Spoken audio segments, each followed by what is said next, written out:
Bismillahirrahmanirrahim. Assalamualaikum warahmatullahi wabarakatuh. Apa kabar semuanya? Selamat datang di kelas daring PKBM Pemuda Pelopor. Ini adalah mata pelajaran Bahasa Indonesia, Bahasa E untuk kelas 10. Nah, pada pertemuan pertama ini kita akan belajar menulis lawakan tunggal. Ayo, sudah tahu belum lawakan tunggal itu seperti apa? Tapi sebelum kita belajar, kita harus mengetahui dulu apa capaian pembelajaran untuk pertemuan pertama ini. Yang pertama, mengolah dan menyajikan gagasan, pikiran, pandangan, arahan, atau pesan dalam bentuk monolog lawakan tunggal secara logis, runtut, kritis, dan kreatif. Dan yang kedua, mengkreasikan ungkapan sesuai dengan norma kesopanan dalam berkomunikasi. Jadi dalam bercanda harus juga diperhatikan norma kesopanannya ya. Lawakan tunggal atau yang lebih kita kenal dengan sebutan stand up comedy. Tujuannya tidak hanya untuk menghibur, tapi juga sebagai sarana menyampaikan kritik terhadap fenomena yang sedang ramai terjadi. Penyampaian kritik tersebut tentunya harus memperhatikan kesantunan dalam berbicara maupun bersikap. Jadi lawakan tunggal ya tidak hanya sekedar melucu, tapi juga ada pesan yang disampaikan. Ada beberapa istilah dalam lawakan tunggal atau stand up comedy. Yang pertama adalah komika atau komik, itu adalah pelakunya. Yang kedua adalah setup. Secara umum atau secara singkatnya, setup adalah bagian tidak lucunya atau pengantarnya. Yang kemudian diikuti dengan punchline. Punchline itu adalah bagian lucunya. Selanjutnya ada rule of three. Rule of three ini bagian dari punchline, tapi menggunakan teknik 3 kalimat. 2 kalimat itu tidak lucu, dan yang terakhir itu lucu.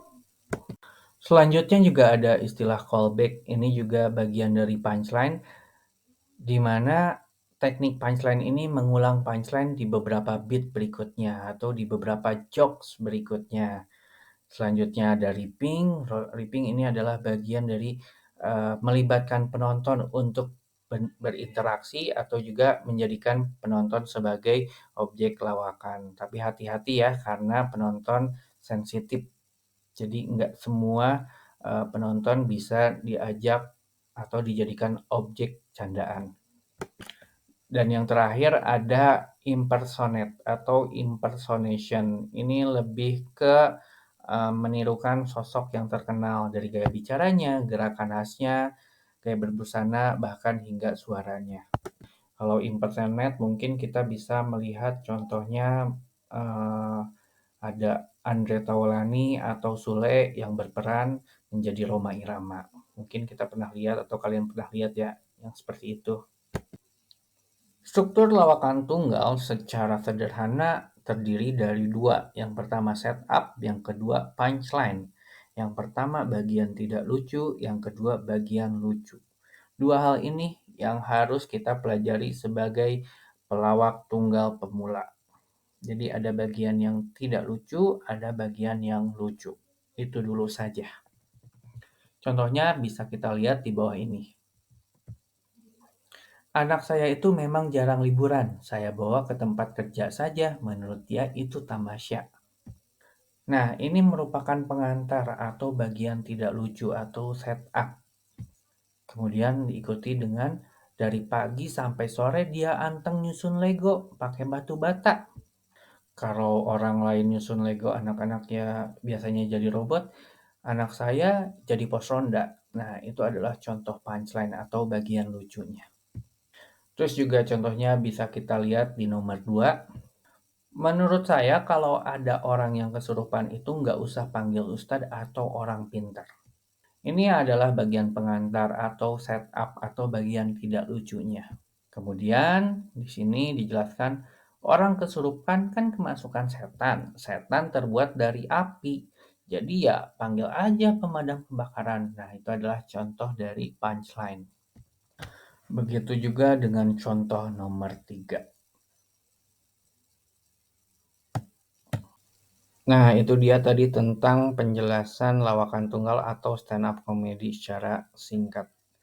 Nah, mungkin, kalian sudah pernah nonton stand up sebelumnya, baik di YouTube atau juga di media sosial seperti Instagram maupun juga TikTok. Silahkan, cari lagi, tonton lagi referensi, dalam ber-stand up comedy. Setelah itu coba buat, materi lawakan tunggal untuk durasi 3 menit. Temanya bebas, boleh mau tentang pendidikan, keluarga, hobi, dan lain-lain. Tapi mohon diperhatikan tidak mengandung unsur sara. Sekian materi untuk pertemuan pertama kita. Mohon maaf jika ada kesalahan atau kekurangan dalam penyampaian materi. Jika ada yang mau ditanyakan, silakan bertanya di kolom komentar yang ada di Google Classroom. Terima kasih semuanya. Wassalamualaikum warahmatullahi wabarakatuh.